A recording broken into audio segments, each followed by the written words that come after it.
নমস্কার, আপনাদের সবাইকে স্বাগত। আমি Jayanta, student life coach and mentor. আজকের এই ভিডিওতে আমরা আলোচনা করব একটা ইম্পর্টেন্ট টেকনিক নিয়ে, যে টেকনিকটি স্পোর্টস ওয়ার্ল্ড, মেডিকেল ইন্ডাস্ট্রি এবং পার্সোনাল ডেভেলপমেন্ট ইন্ডাস্ট্রিতে ভীষণ পপুলার, ভীষণ পরিচিত একটি টেকনিক। আমরা অধিকাংশ সময় আমাদের জীবনের গোলকে ম্যানিফেস্ট করতে, ডিজায়ার্ড আউটকাম রেজাল্টকে ম্যানিফেস্ট করতে অনেক সময় স্ট্রাগল করি। খুব কম সংখ্যক মানুষ তাদের ডিজায়ার আউটকামকে ম্যানিফেস্ট করতে পারে, অধিকাংশ মানুষ পারে না। এই না পারার কারণ যদি আমরা বিশ্লেষণ করি তাহলে দেখতে পারবো না পারার পেছনে অনেকগুলো কারণ আছে। তার মধ্যে একটা ইম্পর্টেন্ট কারণ হলো আমাদের যে রেজাল্টটাকে আমরা আশা করি, যে রেজাল্টটাকে আমরা প্রত্যাশা করি, সেই রেজাল্টটার সঠিক, স্পষ্ট, কালারফুল পিকচার নেই আমাদের কাছে, এবং সেটাকে মেন্টালি রিহার্সাল করা হয় না সাফিসিয়েন্ট পরিমাণ, যার কারণে আমরা আমাদের সাবকনসিয়াস মাইন্ডকে ট্রেন করতে পারি না আমাদের প্রত্যাশিত সেই আউটকাম সম্পর্কে। অর্থাৎ ধরুন, আমরা আমাদের পরীক্ষায় বোর্ড এক্সামে 95% রেজাল্ট চাই। এটা আমাদের কনসাস মাইন্ড দিয়ে আমরা সেই গোলটাকে তৈরি করেছি, যে এটা আমার গোল, এটা এই আউটকামটাকে আমি চাই। বা কারো ক্ষেত্রে হতে পারে কোনো একটা দুরারোগ্য রোগ থেকে সে মুক্তি চাইছে, বা কারো ক্ষেত্রে হতে পারে সে ব্যবসায় ভালো উন্নতি চাইছে। কিন্তু তার যে এই আউটকাম বা গোল, সেটার সম্পর্কে তার নিজের মাইন্ডের কাছেই স্পষ্ট ছবি নেই, ফিলিংস নেই, যার কারণে কনসাস মাইন্ড দ্বারা তৈরি করা এই গোল বা লক্ষ্য আমাদের সাবকনসিয়াস মাইন্ড জানতেই পারে না। এবার এই সাবকনসিয়াস মাইন্ড যখন জানতে পারে না যে তার অ্যাকচুয়াল আউটকাম কী তৈরি করতে হবে বা কী করতে হবে, তার কাছে গোল কী, ফলে সেই গোলগুলো অধিকাংশ ক্ষেত্রে আমাদের জীবনে ম্যানিফেস্ট হয় না।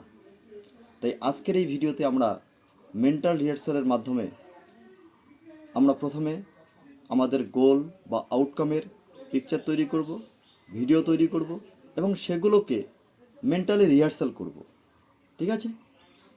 আজকের এই টপিক ভীষণ ইম্পর্টেন্ট। যদি আমরা মনোযোগ দিয়ে এটাকে প্র্যাকটিস করতে পারি, তাহলে আমরা আমাদের জীবনে চাওয়া সমস্ত গোলকে আমরা ম্যানিফেস্ট করতে পারি। সে গোল হতে পারে হেলথ রিলেটেড, গোল হতে পারে রিলেশনশিপ রিলেটেড, গোল হতে পারে অর্থ, পয়সা, সম্মান, পজিশন, সমস্ত কিছু সম্পর্কিত যাই আমরা চাই সেটাকে আমরা ম্যানিফেস্ট করতে পারি। এবার তাহলে এটাকে আমরা কিভাবে করব? এই জায়গাতেই বেসিক্যালি আমরা ভুল করি। সেটা হলো আমরা শুধু ভাবি যে শোয়ার সময় এবং ঘুম থেকে উঠে শুধু ভিজুয়ালাইজ করলেই হবে। কিন্তু কতক্ষণ ধরে ভিজুয়ালাইজ করতে হবে, কত মিনিট, কত সেকেন্ড ধরে সেটাকে করতে হবে, এই ধরনের কোনো গাইডলাইন আমাদের কাছে থাকে না।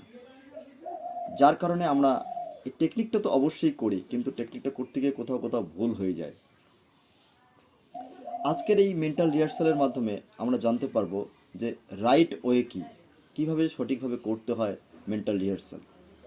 তাহলে আমরা প্রত্যেকেই যারা এই ভিডিওটা দেখছি তারা কি করব? সবার প্রথম আমরা একটা আউটকামকে ঠিক করব। অর্থাৎ আমি আউটকাম মানে এখানে গোল বা লক্ষ্য, আমি কোন জিনিসটা চাইছি, স্পেসিফিক কোন জিনিসটা চাইছি, health, relationship, finance, job promotion, যার যেটা সুইটেবল হবে সেটাকে প্রথম আগে আইডেন্টিফাই করতে হবে আমি কি চাইছি, ফার্স্ট স্টেপ।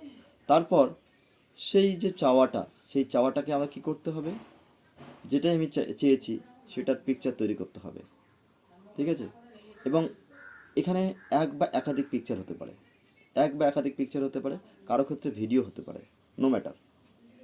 পিকচার এক বা একাধিক হতে পারে, ভিডিও হতে পারে। এবার যে পিকচার বা ভিডিও যেটাই আমরা তৈরি করলাম সেটার লেন্থ হবে ম্যাক্সিমাম 15 সেকেন্ড। আমি আবারও বলছি, যখন 15 সেকেন্ডের বেশি হবে লেন্থ, তখন কি হবে, আমাদের কনসাস মাইন্ড বিভিন্ন প্রশ্ন জুড়ে দেবে, বিভিন্ন সন্দেহ, বিভিন্ন ডাউট তৈরি করবে।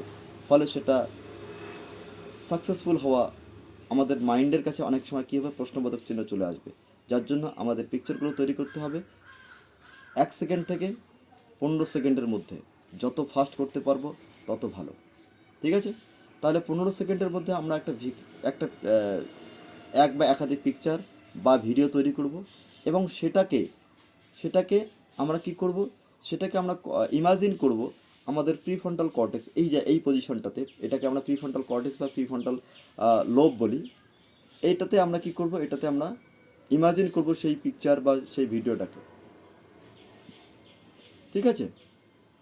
এটা 15 মিনিট 15 সেকেন্ড ধরে করব, তারপর 15 সেকেন্ড ব্রেক দেব, তারপর আবার 15 সেকেন্ড ধরে সেই পিকচারটাকে আবার পিকচার হতে পারে বা ভিডিও হতে পারে, সেটাকে আবার ফিল করব, সেটাকে আবার দেখব, সেটার কালারকে অনুভব করব, সেটার হাইট, ওয়েট, সেটার ফিগার, সমস্ত কিছুটাকে আমরা অনুভব করার চেষ্টা করব।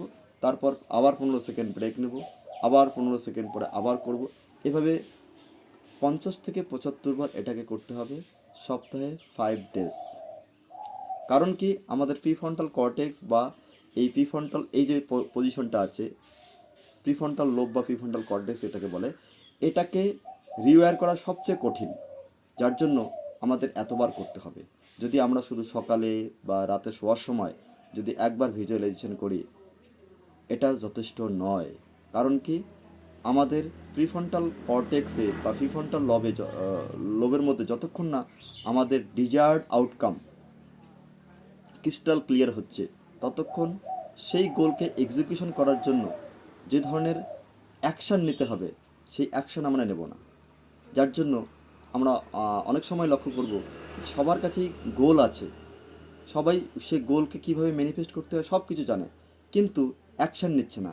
এই অ্যাকশান না নেওয়ার পিছনে কারণ কি, প্রিফ্রন্টাল কর্টেক্স আমাদের সেটা অ্যাক্টিভেশন হয়নি, ঠিক আছে? সেই প্রিফ্রন্টাল কর্টেক্সের কাছে আমাদের গোল বা আউটকামের কোনো ক্লিয়ার পিকচার নেই, ক্লিয়ার কোনো ভিডিও নেই। যার জন্য সেটা এক্সিকিউশন হচ্ছে না, সেটাকে এক্সিকিউট করার জন্য যে অ্যাকশান দরকার সেটা আসছে না। যার জন্য এটা করতে হবে আমাদের 50 থেকে 60 বার, সপ্তাহে 5 থেকে কমপক্ষে 5 দিন, ঠিক আছে? তাহলে সিস্টেম হলো 15 সেকেন্ড পর্যন্ত আমরা এটাকে ভিজুয়ালাইজ করব। এই জায়গাটাতে আমি ভিজুয়ালাইজ করব, বা যদি ফটো হয় ফটো ভিজুয়ালাইজ করব, যদি ভিডিও হয় ভিডিওকে এই জায়গায় ভিজুয়ালাইজ করব। তারপর কি করব, তারপর 15 সেকেন্ড ধরে সেটাকে আবার রেস্ট নেব, আবার তারপরে 15 সেকেন্ড ধরে করব। এইভাবে কমপক্ষে 50 থেকে 75 বার করতে হবে, সপ্তাহে 5 দিন করতে হবে। এটা করলে কি হবে, আমাদের এই যে প্রিফ্রন্টাল কর্টেক্স রিওয়্যার হয়ে যাবে। আজকের এই কন্টেন্ট কীরকম লাগলো আপনাদের কমেন্ট করে জানাবেন, এবং আপনাদের নিয়ার অ্যান্ড ডিয়ার লোকজনদের কাছে শেয়ার করবেন। Thank you so much.